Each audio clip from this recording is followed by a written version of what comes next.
Bonjour à tous.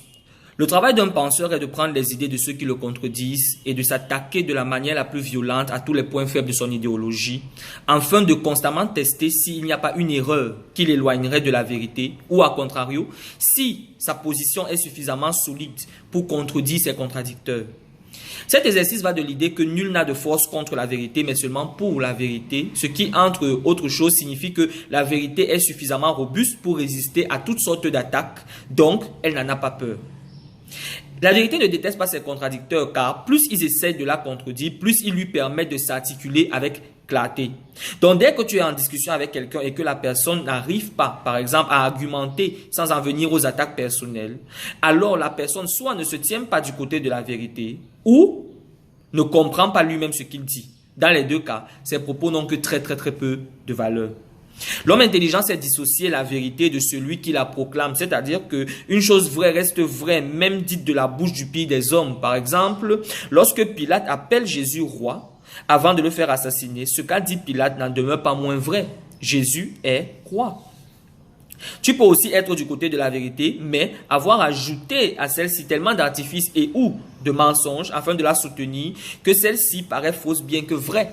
C'est pourquoi le Seigneur Jésus nous exhorte à ne rien ajouter à sa révélation. La meilleure arme dont la vérité a besoin, c'est la vérité. Le mensonge la dessert grandement.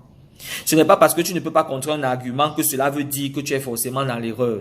Ce serait orgueilleux de ta part de penser cela, car tu n'as pas la science infuse. D'un autre côté, il serait stupide pour celui qui a formulé l'argument, qui a réussi à te contrer, de penser que parce que tu n'as pas pu le contrer, son argument est forcément vrai dans l'absolu.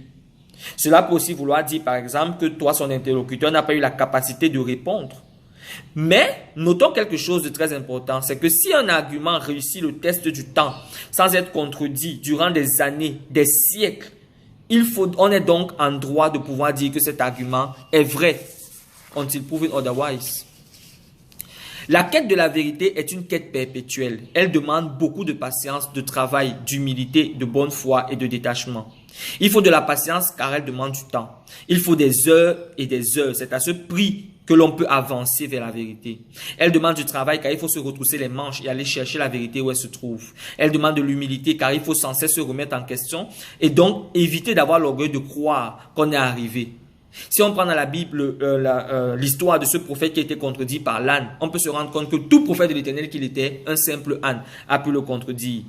Nous voyons donc par cette histoire que l'argument qui nous rapprochera probablement de la vérité peut très bien venir de la bouche d'un complet profane.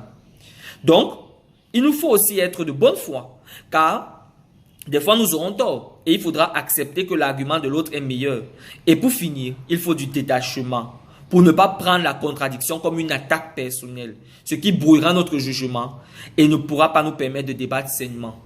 Je finirai en disant ceci que n'oublions jamais que nous ne sommes que des êtres humains. Et même si forcément on a plein de qualités, la perfection n'en est pas une.